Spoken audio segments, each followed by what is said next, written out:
The first three quarters of the Texas and Wyoming game wasn't as bad as it seemed through the first three quarters. And why? The Deion Sanders following is growing day by day. Let's talk about it.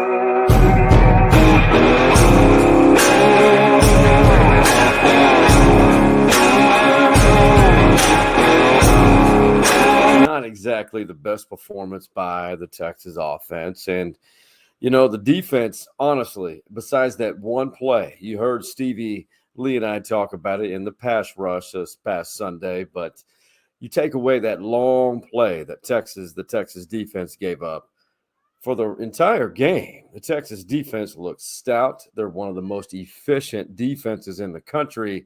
And, a former Longhorn lineman, Donald Hawkins, he agreed. He watched that Texas Wyoming. Hawkins isn't wrong. He said, I want to give Wyoming their respect. They were tough and resilient. It's a reason why they were in a dogfight with Texas, and they've beaten that Big 12 team already, that being Texas Tech. And Hawkins said that's because Wyoming, they're a really good ball club. Kudos. Now, as Texas begins the Big 12 race this week in Waco at Baylor, who was 1-2, a 1-2 start to the season, everything starts over. And I know it's so cliche. We hear the coaches speak. Everybody's 0-0. So I would anticipate Baylor to be much better. Everyone up there, everybody that's in the Big 12 is going to hate Texas even more. And I hate saying it too, but teams play up for Texas, and they're really going to want to do that even more so because this is UT and OU's final season in the Big 12. As for cleaning up things on the UT side, it goes back to how we started this. On the offense, Quinn Ewers was not sharp through 2.5, 3 quarters. Receiving game, average at best, but I think just every aspect of the passing game needs to improve. We felt like we weren't as sharp. We had a protection breakdown in there. Didn't have the best play calls predicated on what the coverages were. I think Quinn could have probably made a couple throws that he normally would make. So everybody kind of took their turn, and that's not to make excuses. We all have to be better. Simple, and if this is Texas' worst.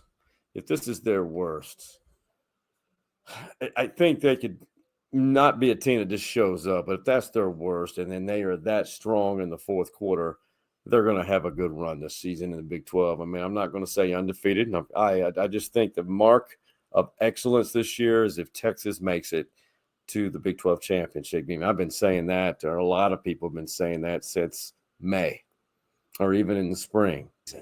All right, in Boulder, Colorado, there is a growing fraternity, a growing following, if you will, of Deion Sanders. You see his entourage, some former NFL players, rap artists like Lil Wayne, Stephen A. Smith. I mean, Deion Sanders is connected. You see, if you read some of the stories I saw in the New York Times, Sports Illustrated, the amount of money generated from this past weekend, $18 million, has rejuvenated interest in that program. Deion Sanders is a marketing genius. He really is. They beat in-state rival Colorado State, Jay Norvell, the head coach. There was a little drama with words last week. 2 overtimes, and it was required for CU to knock off the Colorado State Rams.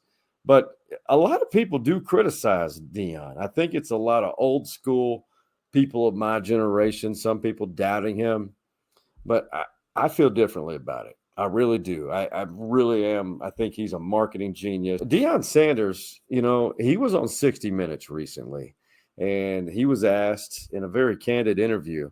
I was very impressed with it. And this, I think, if you want to be very real about teaching our young people about how the real world works, how real life is, I think you're going to have some respect, because he was asked in this interview about when he came to Colorado introduced, he kicked off over 50 to 60 players, essentially a new football team. But he used words by telling them, most of you ought to go into the portal. And this is what. So if you're allowing verbiage to run you off because you don't feel secure with your ability, you ain't for us. If some kid said, you know what, no, I'm staying. You're not going to run me off with your words. Right, stay. So prove it. I'm sure that your straight talk was appreciated by some, but is this scorched earth policy good for college football or for the kids? I think truth is good for kids. We're so busy lying, we don't even recognize the truth no more in society. We want everybody to feel good. That's not the way life is. Now, it is my job to make sure I have what we need to win.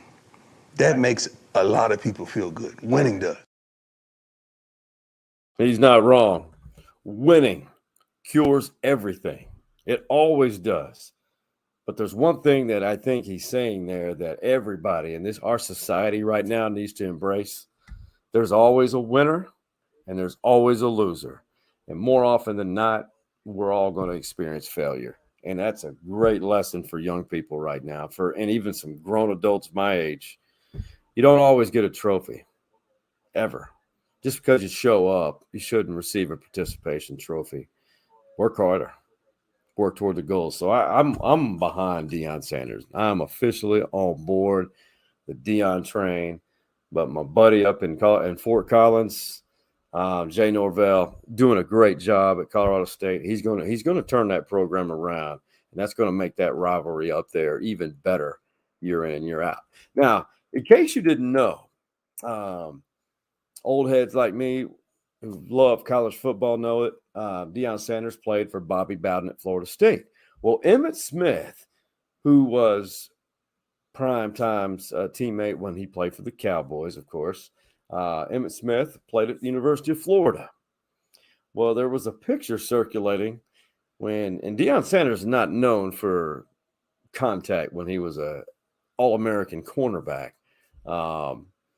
But there was a picture that gave that impression that he ran through Emmitt Smith, and Emmitt was in Boulder and was visiting Shador, Deion's son and CU quarterback, and this was quite comical to say the least. He's the only one on the field going to come get me.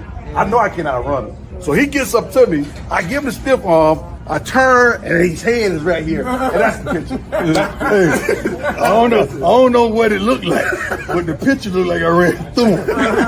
So it doesn't. The story, and he's sticking to it. I don't know what it looked like, but that picture definitely looked like Coach Prime ran through Emmitt Smith, the all-time leading rusher in NFL history. Hey, there was a Freudian slip by an Iowa quarterback. Hey, we've all been there. You're talking, you may be giving a presentation, and a few slip of a choice of words has a different meaning sometimes. And, really everyone just being on the same page, because we know these guys are going to come a lot. I mean, there's that was